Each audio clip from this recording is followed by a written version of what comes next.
Egyptian President Abdel Fattah al-Sisi has warned of a risk of conflict over Ethiopia's Grand Renaissance Dam. This after the latest round of African Union facilitated talks failed to make progress between Egypt, Sudan and Ethiopia. Ethiopia itself is putting its hopes of economic development and power generation on the dam, which neighboring states Egypt and Sudan fear will affect their water supply from the Nile River. Ethiopia's water minister, Seleshi Begele, has tried to diffuse tensions, so to speak, by saying that there's no need to go to war over the deadlock. Negotiations among the three countries have reached a deadlock several times, in fact, with Egypt blaming the failure on the refusal by Ethiopians to compromise. For more on this, let's bring in a foreign policy journalist, Peter Fabricius, who's been tracking developments around the issue, joining us now via our video link. Peter, great to chat to you. Thanks so much for making time for us here on the AM Report. I want to start with much needed context, especially for those who aren't following the details around the story. From my reading, there are three main stakeholders: Ethiopia, Egypt, and Sudan. Help us understand their positionality around this project.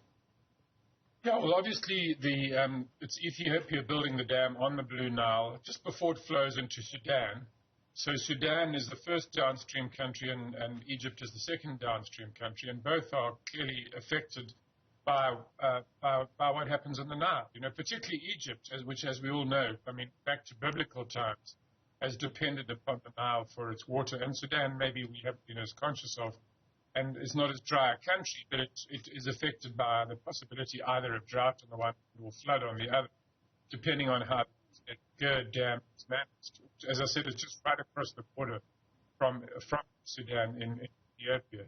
So they've been negotiating now, gosh, it's 15 months or more, and three different mediators. There's World Bank in place, and then the AU with South Africa to help, AU with DRC, and they still cannot resolve this issue because it's, I guess it's a fairly intractable issue, but they also have very, very entrenched interests which are very hard to reconcile. Yeah, particularly, I would say, from Egypt and Ethiopia. Right. Let me apologize to our audience. We seem to be having quite a jarring connection to you. Hopefully it'll improve as our conversation continues. Yeah. I want to understand, firstly, you know, the context under which all these countries are operating, specifically on the Nile. I mean, is there any legislation giving guidance to who should be consulted at which stage if there's any activity that takes place on the Nile River?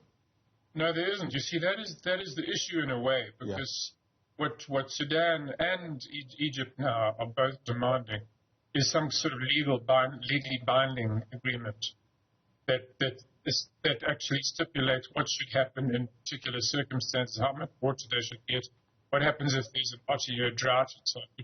It's these sort of extreme circumstances which are causing the real issue. I mean, a concern downstream that under drought conditions, let's say Ethiopia will keep all the water in the dam because it needs it to run its hydroelectric plant, and that they will get nothing or very little, you know. So that is really the issue, the legality, otherwise, of an agreement. Given that, who's best placed to try and intervene, at the very least, to ensure that we don't have these type of problems in the future? Is the AU the body that's meant to be sort of vetoing whatever decision is made? You see, part of the problem actually has also been who should mediate. So that's how deep this difference goes. So, you know, last year the AU took over the mediation from the US with some assistance from the World Bank, because at the point where Egypt was about to present the case to the Security Council, and you know, AU is quite allergic to Security Council taking over issues which they think are purely African.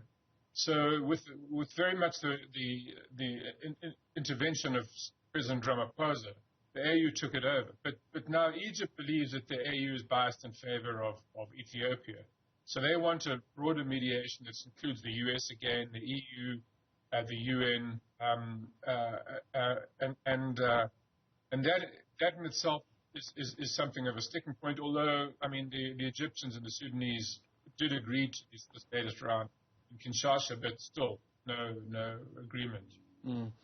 Some reports quoting Egyptian President Abdel Fattah al-Sisi now saying that if this impasse isn't resolved, there is a probability of, the direct quote is, inconceivable conflict. Yeah. Is that politicking, or does he have a point? You know, it's a very difficult one to call. It's obviously he's saber rattling big time. I mean, there's a very implicit threat of some sort of military retaliation. I would assume that Egypt realizes that if it did that, the consequences would be even greater than perhaps President Sisi imagines. You know, I mean, they've also got a big dam downstream called the Aswan Dam. You know, so we don't want countries going around bombing each other's dams right now. I mean, that would be catastrophic for everybody and would unleash a major conflict. So I would say, on balance, that is politicking, saber rattling. Mm. Let's speak about the dam itself, though. I've seen images. We've also shown them here on the program. There is obviously some construction taking place despite this conflict. How far is it from completion, and what are the implications for that in a context where the deadlock is nowhere over? Yeah, no, well, that is the issue, because, in fact, even last July, which was the last rainy season, Ethiopia began filling. And so that had been regarded as being like the deadline. You know, let's get an agreement before the rainy season and before Ethiopia starts filling. Well, it got to the rainy season, and there was no agreement, and Ethiopia filled. And that was quite a tense moment, because there was concern of retaliation. Now what we're having is we're coming up to the second rainy season in July. And Ethiopia has made it very clear that ethiopia or no agreement, they will then continue to put a whole lot more water in the dam. So every year, you know, Ethiopia is continuing as if nothing's happened, really. I mean, they say they've got a timetable and they've got to meet it. And the filling is just part of the construction, is the way they put it. It's not related to the negotiations. So, you know, the tensions are rising as the water rises. Sure. It's quite the image that. Speak to us about some of the questions being asked around the exchange of data. I mean, you know, there's been conversations around Ethiopia inviting Sudan and Egypt to nominate dam operators for this purpose. Yeah. What's that all about? You know, I think what's bothering Egypt and Sudan about that, in essence, is it because it seems to be the unilateral implementation of Ethiopia's perspective here, which is that we don't have to have an agreement about the filling of this dam. We'll just inform you of what we're going to do. So I think they're taking this as being a sign of, well, thanks very much, but we don't want to be merely informed about how much water you're going to store in this dam. We need to be involved in the process of deciding, you know, just how much you hold back and how much you let go. Which makes sense, right? You know, to be honest, it's a very difficult one, but I do believe that ultimately, I mean, there should be some kind of legally binding agreement. I mean, there's talk of a broader agreement about the whole Nile Basin and so on, perhaps. But in the meanwhile, we have a situation in our hands here which is immediate and quite threatening.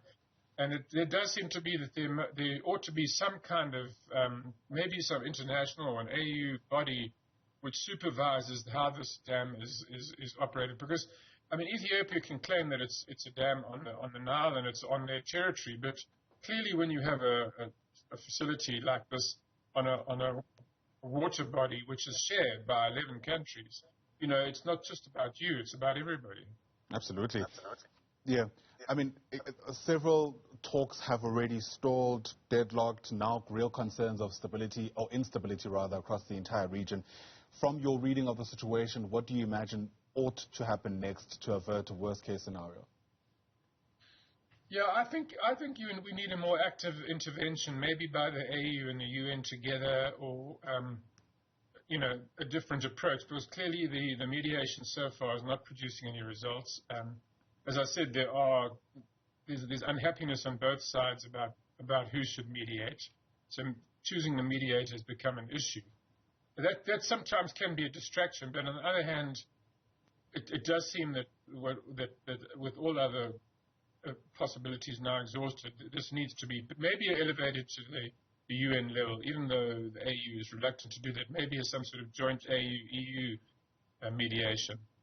It's quite interesting. I wonder what that means for the continent as a whole. Peter, thanks very much indeed. Hopefully, as it develops, we'll continue engaging with you to help us place those developments in perspective. Peter.